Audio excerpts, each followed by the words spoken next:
우리가 지금 사도행전을 공부하고 있는 가운데 특별히 바울이라는 사람을 보고 있었습니다.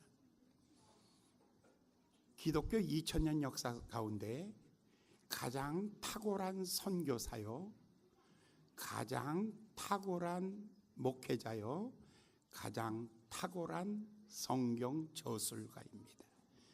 사람이 낳은 사람 중에 이보다 탁월한 사람이 없을 정도로 대단한 영향력을 가지고 있는 사람이었습니다. 바울은 늘 자랑하기를 이렇게 자랑했습니다. 나는 히브리인 중에 히브리인입니다. 세계 모든 3000개의 언어가 있는데 그 가운데 가장 탁월한 언어는 영어도 아닙니다. 헬라어도 아닙니다. 로마어도 아닙니다. 중국어도 아니고 한국어도 아닙니다. 전 세계 3000개에 넘는 언어 종족들 가운데 가장 탁월한 언어라면 히브리어입니다. 이 사람 히브리어의 가장 놀라운 특징이 있다면 소통하는 데 탁월하다는 것입니다. 바로 바울이 내가 히브리인 중에 히브리인이요 라는 말은 바로 언어학적으로 탁월하다는 것입니다. 그 다음 나는 베냐민 지파 중에서도 베냐민 지파다라고 자랑하고 있습니다. 베냐민 지파의 특징을 보면 용기가 있고 담대하고 전선에서 최전선에 나가는 아주 용맹스럽고 진실한 사람이다라는 것입니다. 세 번째로 바울은 늘 자기를 자랑할 때마다 나는 가말리엘 문화에서 공부했습니다 라고 말합니다. 가말리엘 문화에서는 철학과 신학과 수사학과 여러 가지 공부를 하는데 아주 탁월한 교수 밑에서 공부를 했다라고 늘 자랑하는 사람이었습니다. 자기에 대하여 자랑할 때마다 또 자랑하는 것이 있습니다. 나는 난지 8일 만에 할례를 받았고 나는 바리새인 중에 바리새인이다. 종교적으로 조금도 흠집이 없는 사람이라는 뜻입니다. 그리고 그는 늘 말하기를 나는 로마의 시민권도 가지고 있는 사람이다라고 그렇게 말합니다. 로마의 시민권은 미국의 시민권보다 훨씬 더 높은 차원의 시민권입니다. 그는 정치적이며 그는 아주 탁월한 사람이었습니다. 자랑거리가 너무너무 많은 사람이었습니다. 이렇게 자랑거리가 많은 사람. 그런데 어느 순간에 자기가 이 자랑거리 때문에 예수가 미웠던 거예요. 자기가 자랑할 게 많은 사람은 남을 인정해 주질 않는 거예요. 그래서 예수가 미운 거예요. 그래서 예수 믿는 사람을 죽이려고 돌 던지는데 앞장섰던 사람이에요. 예수 믿는 사람이라면 그 사람들을 죽이려고 대제사장에게 공문을 받아가지고 그가 다메섹으로 예수 믿는 사람을 잡으려고 쫓아가던 사람이었어요. 그런데 그가 예수를 만납니다. 그가 예수를 만나는 거예요. 바로 자기가 가장 싫은 사람, 자기가 가장 미운 사람, 아무 관심도 없고 바로 이런 사람을 예수님이 바로 그 사람을 찾아왔습니다. 아주 정오의 태양보다 더 밝은 빛으로 찾아왔습니다. 그리고 음성으로 그에게 들려주셨습니다. 네가 핍박하는 예수다라고 이렇게 말씀하였습니다. 사랑하는 여러분들, 오늘 아침 여러분들 주님의 몸된 제단에 여러분 주님이 부르셨습니다. 관심 없던 여러분들, 아무 종교에 대하여 관심이 없습니다. 나는 내 살기가 너무 힘들었어. 내 사는 것에만 관심 있던 사람들, 그러나 주께서 이 아침에 여러분을 불러내신 것입니다. 예수를 만나자 그는 놀라운 것을 경험하였습니다. 얼마 전에 십자가에 달려 죽은 예수, 갈기 찢겨서 죽은 예수, 그 예수가 살았다라는 것입니다. 이것 때문에 충격입니다. 아니 어떻게 사람이 살아납니까? 이게 충격인 거예요. 소문에 들은 것도 아니고 서적에서 만난 것도 아니고 누가 전해준 얘기도 아니고 내 길을 가로막고 나타나신 그 예수, 그 예수를 만나자마자 그의 인생은 바뀌어지기 시작합니다. 바로 이것입니다. 내 안에 무엇인가 가득한 불만, 내 안에 무엇인가 두려움과 염려, 내 안에 알지 못하는 수많은 어두움이 가득한데, 그런데 빛이 쫙 비치면 어두움은 사라집니다. 여러분, 어두움을 몰아내기 위해서 누가 그 어두움을 잡아서 바깥에다가 던질 수가 있나요? 누가 그 어두움을 깨버릴 수가 있나요? 간단하죠. 빛이 들어오면 어두움은 빠져나가는 것입니다.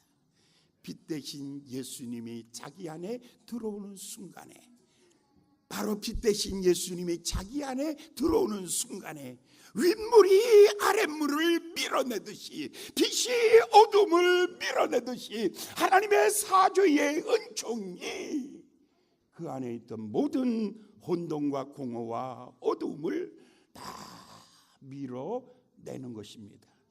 어느 순간에 그 빛의 찬란함 속에서 황홀함을 느끼기 시작합니다. 아, 살아계신 하나님, 오, 십자가에 달려 나를 위하여 피 뿌리신 그 예수, 그를 만나는 순간에 내게 있던 그 자랑스럽던 것이 배설물처럼 빠져나가기 시작합니다. 그래서 바울이 말하기를, 그동안에 내가 자랑하던 것, 내가 즐기던 것, 나의 자존심이라고 생각하였던 그 모든 것들이 한날에 배설물처럼 빠져나간 것이다. 예수를 믿는다는 것은 무엇일까?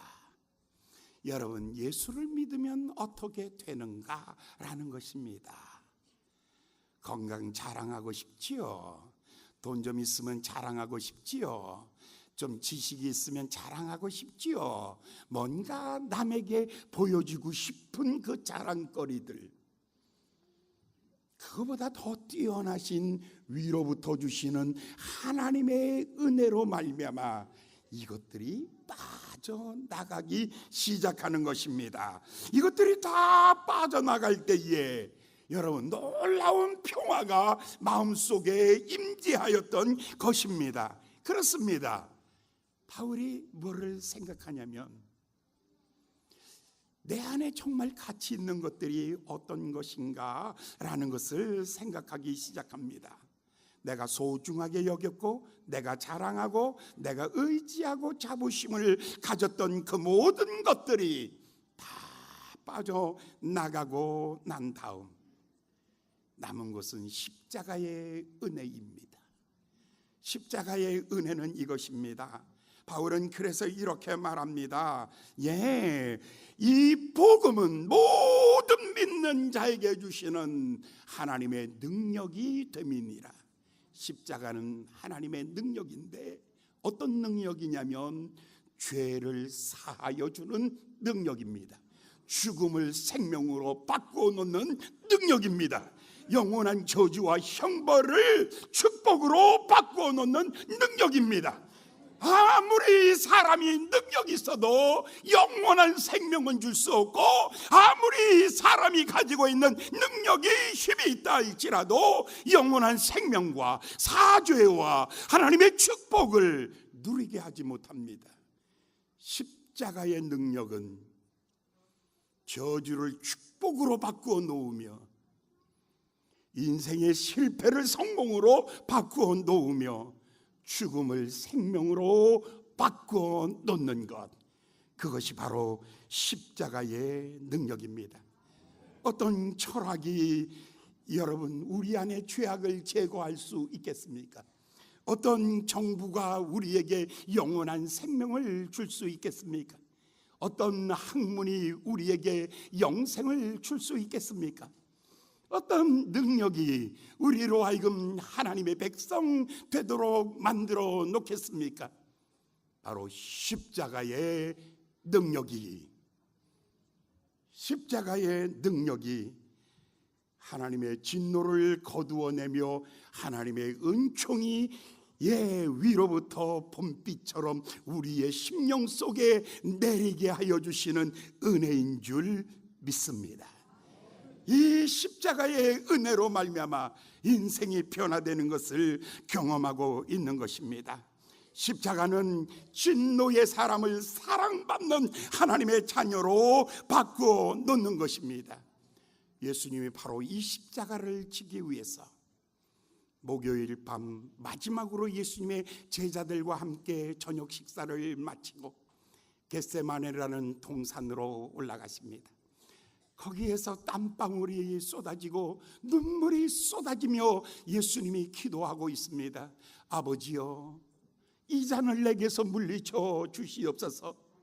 아버지여, 이 고난의 잔, 이 저주의 잔, 이 채찍과 아픔의 잔을 내게서 물리쳐 주시옵소서 라고 말하지만 하나님은 침묵하십니다.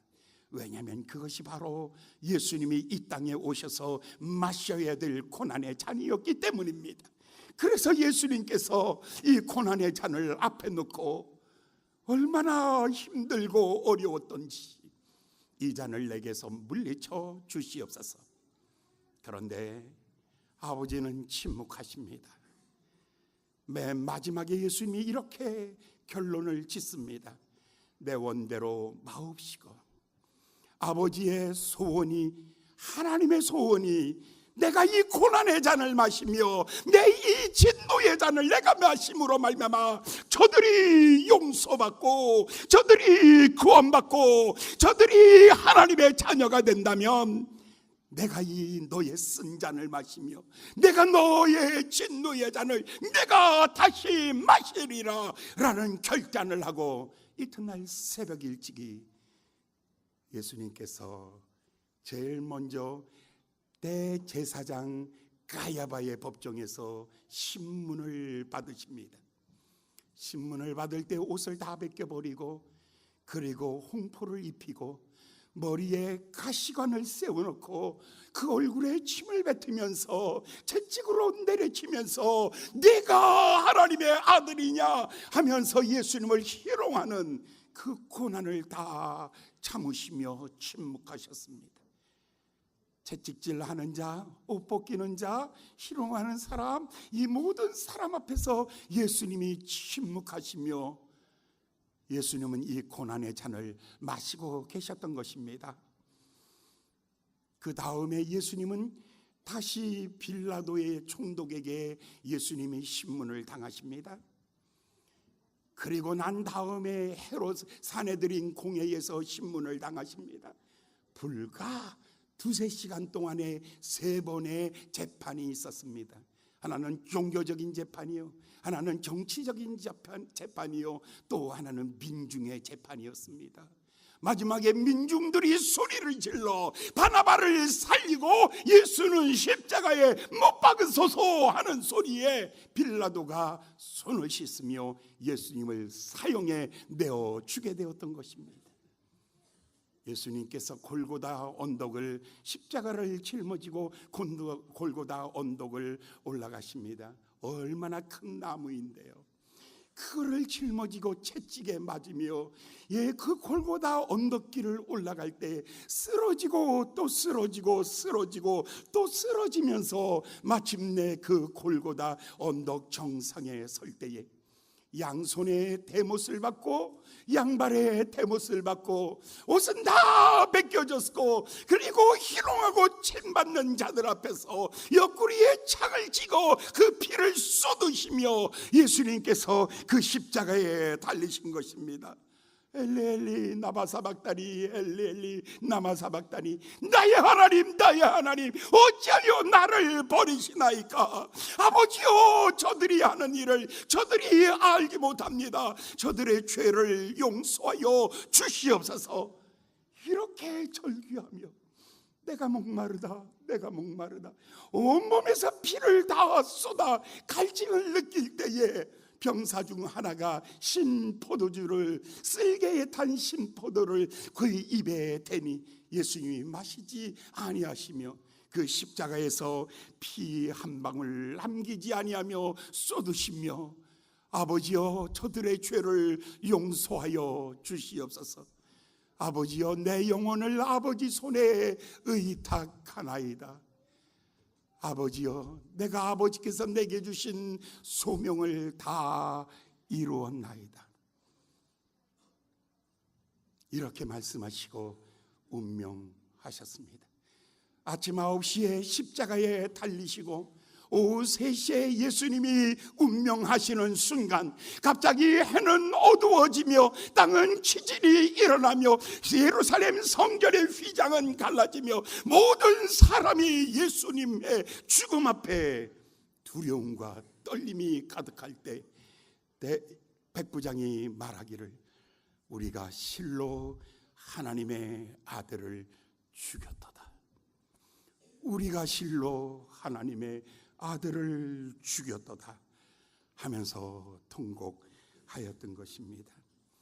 그때 그 무리들이 예수님 못 박았네 녹슨 세계의 그 못으로 망치 소리 내 맘을 울리면서 들릴 때 그 피로 내 죄 씻었네.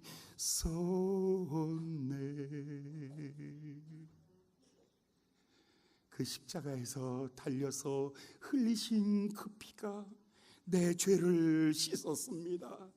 죄 다음에 따라오는 하나님의 진노, 하나님의 형벌, 그리고 영원한 죽음까지도 다 한 번에 도말하여 버렸던 것입니다. 그래서 바울이 말하기를 나는 결코 십자가 외에는 아무것도 자랑할 것이 없습니다. 할렐루야.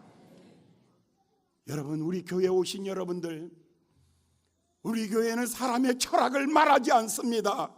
시사를 말하지 않습니다. 어떤 학문을 말하지 않습니다. 새로운 패션을 얘기하지 않습니다. 새로운 시대를 얘기하지 않습니다. 우리 교회가 말하고 싶은 것은 오직 십자가에 달려 피 흘리신 예수, 그 피가 내 죄를 씻으며 그 피가 내 인생을 바꾸어 놓는 것. 예수님께서 십자가에 달려 있을 때에 그가 운명하셔서 아무도 그를 내려줄 사람이 없을 때에 아리마대 사람과 니고데모가 예수님을 찾아와서 그 십자가의 예수의 십자를 끌어내립니다. 그리고 그들의 세마포로 향유로 예수님의 시체를 닦아드리고 그리고 큰 무덤 속에 예수님을 안장하고 그 다음에 큰 돌로 그곳을 막았습니다. 그리고 로마 황제의 인장이 찍힌 임봉을 하여버리고 말았습니다. 황제의 명령이 없이는 열을 수가 없습니다. 아무도 접근할 수도 없는 예수님의 무덤은 영원한 무덤인 것처럼 세상에 버려지게 된 것이었습니다. 그러나 안식 후 첫날이 되었습니다. 바로 오늘 새벽이었습니다. 그곳을 달려갔던 마리아에게 예수님의 부활의 소식을 들었습니다. 어찌하여 산자를 이 죽은 자 사망에 와서 찾느냐? 그가 살으셨고 그가 너희보다 먼저 갈릴리로 가리라. 이 소리를 들었습니다. 그렇습니다.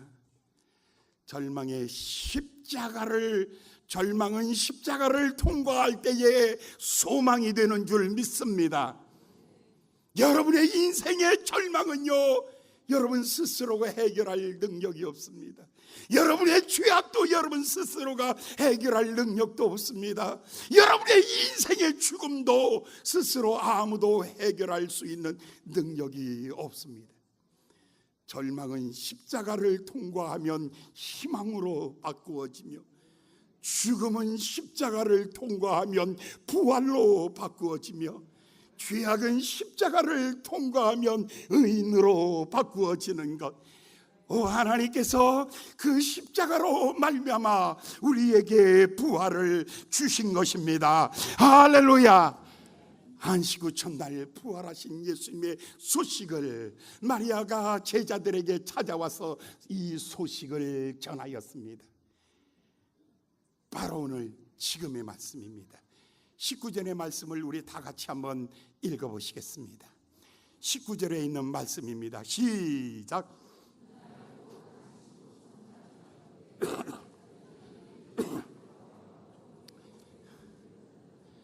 예수께서 오사 가운데 서서 가라사대 너희에게 평강이 있을지어다. 할렐루야. 예수님의 제자들이 왜 모여 있어요? 지금 마가의 다락방에 모여 있는 거예요. 여기에 한 수 없는 사람들이 모여 있는 거예요. 그런데 예수님이 그들 가운데 오신 거예요. 두려워서 모였어요. 무서워서 모인 거예요. 인생의 두려움을 가지고 모여 있는 그들입니다. 여러분들에게 아침에 아침 문안 인사를 드려요. 평안하세요. 그러면 가만히 생각하면 나는 정말 편안한가? 내 마음이 정말 평강이 있는가 생각하면 없는데도 인사 삼아 그럼요 편안하지요. 정말 편안하십니까? 라고 말하면 편안하려고 하지요. 사람들은요 평강을 여러 가지로 생각해요. 이렇게 생각하지요. 평안하세요 라고 말하면 비교하면서 나보다 가난하고 아픈 사람이 평안하면 나는 저 사람보다 나으니까 평안해야지라고 자기를 위로하는 거예요. 비교하면서 평강하는 거죠. 어떤 사람은 수학적이에요. 편안하세요. 그러면 오늘은 힘들어도 내일은 편안하겠지요 라고 생각하는 거죠. 어떤 사람은 편안하세요 라고 말하면 그 사람은 이렇게 말하죠. 좋은 것만 기억하니까 편안해요. 나쁜 거는 어떡하려고요? 비 오는 날 나쁜 게 생각나잖아요. 내일을 기대했지만 내일은 영원한 내일이잖아요. 희망이 없어요. 여러분 속에 있는 이 염려가 성장하면 두려움이 되고, 두려움이 공포가 되고, 공포가 되는 순간에 절망이 나를 짓누르고 있는 거예요. 여러분들은 어떤 염려를 가지고 오셨습니까? 여러분의 염려는 어떻게 처리하십니까? 여기 예수님께서 오셔서 말씀하시기를 평강이 있을지어다. 예수님은 말씀으로 하세요. 앉은 뱅에게 일어나 걸을지어다. 손 마른 자에게 내 손을 펼지어다. 중풍병자에게 말하기를 일어나 내 상을 가지고 걸어갈지어다. 눈먼 자에게 말하기를 다시 볼지어다. 가난한 어부에게 말하기를 오른편에 그물을 던져 잡을지어다. 사랑하는 여러분, 예수님은 명령으로 말씀하십니다. 할렐루야. 대통령도 명령으로 말하는 거예요. 할지어다. 예수님의 말씀의 권세가 여러분 속에 있는 모든 두려움을 내어 쫓기를 예수님의 이름으로 축원합니다. 자, 한번 해보시겠습니다. 아멘을 얼마나 잘하는지. 자, 너희에게 평강이 있을지어다. 나는 계속 아픈데, 나는 힘들어 죽겠는데. 아니요, 주의 말씀은 땅에 떨어져서 100배를 결실하듯이 오늘 여러분의 마음속에 하늘의 평강이 임재하기를 예수님의 이름으로 축원합니다. 여러분, 감옥에 갇혀 있는 사람에게 최대의 소식은 뭡니까? 감옥에 갇혀 있어요. 탈출할 수 있어요? 아니요. 1심, 2심, 3심 다 끝났어요. 이제 어떻게 하면 좋아요? 꼼짝없이 사형이죠. 그런데 사면의 소식이 있어요. 몇 번 누구 사면 나가. 그걸 큰 소리로 안 해요. 판사가 사형이면 너 사형 그렇게 말 안 해요. 판사는 작은 소리로 읽어요. 형법 250조 1항 사형. 끝나는 거예요.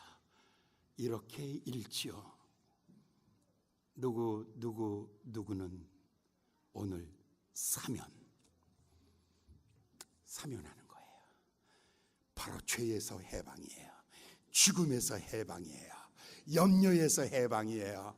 모든 두려움에서 해방이에요. 할렐루야, 할렐루야. 예수님 말씀합니다.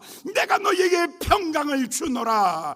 내가 너에게 주는 평강은 세상이 주는 평강과 같지 아니하리라. 아이가 대학에 입학했어요. 우와, 우리 아들 대학 입학했다. 어느 집이 아기를 낳았어요. 우와, 우리 집에 아기 낳았다. 일주일이 지났어요. 우와, 우리 집에 아기 낳았다. 1년이 지났어요. 와, 우리 집에 아기 낳았다. 10년이 지났어요. 와, 우리 집에 아기 낳았다. 헐. 50년이 지났어요. 와, 우리 집에 아기 낳았다. 헐. 뭐 하는 거예요? 세상의 평화는 시간이 지나면 변하는 것이고요, 여러분이 기대해 갖고 있는 그 평강은요, 시간이 지나면 변하고 오늘은 기쁨이 내일은 슬픔이 될 수 있고요, 내일은 절망이 될 수 있는 거예요. 여러분이요, 인생의 시간 앞에 용사 없습니다. 인생의 하나님의 보좌 앞에 나갔을 때 하나님 앞에서 의인 없습니다. 오늘 여러분, 예수 그리스도는 우리로 하여금 영원한 평강을 주시는 분이십니다. 오늘 예배에 참석하신 분들 축복이 있는 줄 믿습니다. 이 평강이 샘솟듯 솟아날 줄 믿습니다. 시간이 가도, 어려움이 있어도, 힘든 일이 있어도, 고난 가운데 있어도, 아픔이 있어도, 질고가 있어도, 어려움이 있다 할지라도 위로부터 오는 이 평강이 두려움을 밟아버리시고 염려를 밟아버리시고 여러분에 있는 모든 고통을 밟아버리시는 하나님의 평강을 주관하시기를, 가지시기를 예수님의 이름으로 축원합니다. 예수님 첫 번째 하신 말씀, 너희에게 평강이 있을지어다. 아멘. 우리 옆 사람한테 천기의 비밀을 하나 가르쳐줘. 옆 사람 손 좀 붙잡아봐. 당신 오늘부터 평강이 있을지어다. 시작. 당신에게 오늘부터 평강이 있을지어다. 관상 좀 봐요. 뭐가 염려가 돼가지고 인상 쓰고 밤에 자리에 자질 못하고 벌떡벌떡 일어나고 잠이 안 와서 수면제 털어먹고, 혹시 오늘 자살하려고 약 사갖고 오늘 교회 오신 분 있어? 갈 때 그거 다 두고 그냥 가세요. 그냥 자리에다 그냥 두면 내가 알아서 처리할 테니까 그거 그냥 걱정하지 마시고 두고 다 그냥 가세요. 하나님이 여러분에게 평강을 선물로 주셨는 줄 믿습니다. 두 번째 말씀입니다. 21절의 말씀을 봉독합니다. 21절 시작. 아버지께서 나를 보내신 것 같이 나도 너희를 보내노라. 아멘. 여러분, 여러분, 오늘 예배 끝나고 여러분 집에 가시죠. 그런데 사람이 염려를 가지고 가면 괜히 신경질이 나요. 마음에 근심 걱정을 가지고 집에 가면 괜히 싸워요. 왜 싸우십니까? 왜 신경질 내십니까? 왜 분노하십니까? 마음속에 깊은 속에 가지고 있는 이 두려움, 염려 때문이에요. 오늘 이 아침에 여러분에게 우리 하나님이 주시는 평강을 가지면 여러분의 집에 들어갈 때에 문을 열 때 달라요. 이 집에 평강이 있을지어다. 할렐루야. 마누라 얼굴 딱 보면서 이 여자 진짜 환장하겠네. 어디 갔어? 밥도 안 차려놓고, 집안이 이게 뭐야, 애들 씻겨놓지도 않고,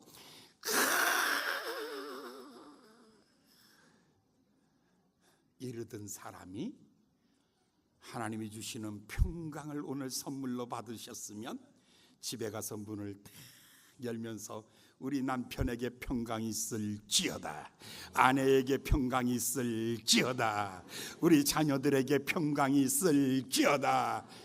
평강을 가진 사람끼리 모여서 서치기 섭법부, 서치기 섭법부, 그럴 필요 없어요. 평강이 있는 사람끼리 맨날 모여서 놀자고요? 그럴 필요 없어요. 어두운 세상을 향해서 가야죠. 예루살렘, 유대, 사마리아 땅끝까지 이르러 갈지어다. 아멘. 여러분들 어둠을 향해서 가셔야죠. 여러분의 집에 갈 때에 담대하세요. 오늘부터 우리 집에 평강이 있을지어다. 오늘 직장에 평강이 있을지어다. 내 일터에 평강이 있을지어다. 나를 만나는 사람 모두는 나로 인하여 평강이 있을지어다. 두려움이 있는 사람은요, 어디 가든지 트러블 메이커예요. 여러분 한번 생각해 보세요. 평생 살면서 나는 학교 다닐 때에도 내 주변에는 왜 그렇게 그냥 막 신경질 부리는 놈이 많아? 집에서도 직장에서도 계속해서 내 주변에는 트러블 메이커가 많다는 것은 곧 내가 트러블 메이커라는 거예요. 내가 평생 살면서 어디 가든지 다 화목하고 화평하고 너무너무 좋아. 이 사람이 바로 피스메이커라는 거예요. 여러분 오늘 마음에 이 평강을 가지고 가정으로 돌아가시기를 예수님의 이름으로 축원합니다. 여러분의 직장으로 가시기를 예수님의 이름으로 축원합니다. 이제 가정의 복잡한 문제는 하나님께 맡겨버리세요. 직장에 힘들고 아프고 상처 주는 사람들도 하나님께 맡겨버리세요. 그리고 축복하세요.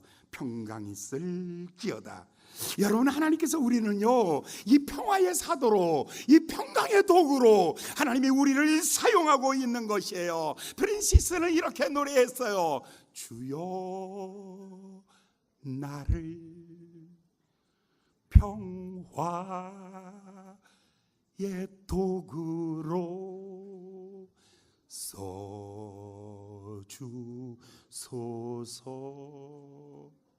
자, 미움이 있는 곳에 사랑을, 상처가 있는 곳에 용서를, 분열이 있는 곳에 일치를, 의욕이 있는 곳에 믿음을 심게 하소서. 할렐루야. 주여 나를 평화의 도구로 써주소서. 오류가 있는 곳에 진리를, 절망이 있는 곳에 희망을, 미움이 있는 곳에 용서를, 슬픔이 있는 곳에 기쁨을 심게 하소서. 주여 나를 평화의 도구로 써주소서. 우리 민족이 갈라져 있는 분단주국에 주여 이 나라에 다시 평화가 있게 하여 주시옵소서. 고통하는 이웃들 속에 주여 거기 하나님의 위로가 있게 하여 주시고, 병들고 가난한 이웃들 속에 하나님의 위로가 있게 하여 주시옵소서. 주님, 내가 이제 가는데 바로 주님께서 말씀하신 그 평안으로 가게 하여 주시옵소서. 하나님이 내가 너에게 평강을 주노라, 이 평강을 가지고 가라, 볼지어다 세상 끝날까지 내가 너희와 항상 함께 있으리라. 아멘. 22절 볼까요? 세 번째 메시지 22절 봉독합니다. 22절 시작. 저희를 향하여 숨을 내쉬며 가라사대 성령 받아라. 아멘. 여러분, 이쯤에서 우리는 이렇게 생각하죠. 아유, 내 마누라는 못 고쳐. 이 자식은 이건 틀렸어. 이건 안 못 고치는 거야. 아이고, 내 남편 이 인간 못 고쳐. 내 직장 이거 못 고쳐. 내 인생 이거 못 고쳐. 그래요. 절망이 있는 곳에 주님이 보내시면서 여러분 혼자 보내지 아니하시며 숨을 쉬시고 뱉으시며 말하기를 성령 받아라. 할렐루야. 바로 내가 같이 가노라. 너희를 고아와 과부와 같이 버려두지 아니하고 내가 가는 것이 너에게 유익하니 내가 가면 성령을 너희에게 선물로 보내주리라. 성령 그는 여러분에게 불기둥과 구름기둥과 같이 오셔서 여러분을 인도하시며 여러분의 삶에 용기를 주시며 여러분의 삶에 담대함을 주시며 여러분의 삶에 넉넉하게 이기도록 여러분이 바람같이, 바람이 어디서 불며 어디로 와서 어디로 가는지 알지 못하지만 성령이 주시는 기쁨이요 성령이 주시는 능력이요 왠지 알지 못하지만 뜨거운 열정을 가지고 세상을 향하여 갈 수 있도록 예수님이 말씀하신 것입니다. 부활하신 예수님이 주시는 세 가지 메시지. 내가 너에게 평강을 주노라. 할렐루야. 이 평강을 받으시고 두 번째, 내가 너를 보내노라. 여러분의 가정으로 보내고 계십니다. 그러나 걱정하지 마라. 그전에는 힘쓰고 애써도 되지 아니하였지만 이제는 성령, 내가 너를 도우리라. 주의 능력으로 여러분의 머무러 있는 곳에 하나님의 평강이 임재하기를 예수님의 이름으로 축원합니다. 기도하겠습니다. 자비로우신 귀하신 아버지 하나님, 감사합니다. 주여, 저희들의 마음의 문을 열고 부활하신 주님을 환영합니다. 오시옵소서. 주의 평강이 우리를 주장하여 주시옵소서. 이 하나님의 위대한 평강으로 가서 세상을 변화시키게 하여 주시옵소서. 어둠이 있는 곳에, 절망이 있는 곳에, 하나님의 진노가 있는 곳에 가서 세상을 변화시키게 하여 주시옵소서. 우리의 힘과 능력으로는 감당할 수 없습니다. 하늘 문을 여시고 하나님의 위대한 능력으로 감당하게 하여 주시옵소서. 예수님의 이름으로 간절히 기도하였나이다. 아멘.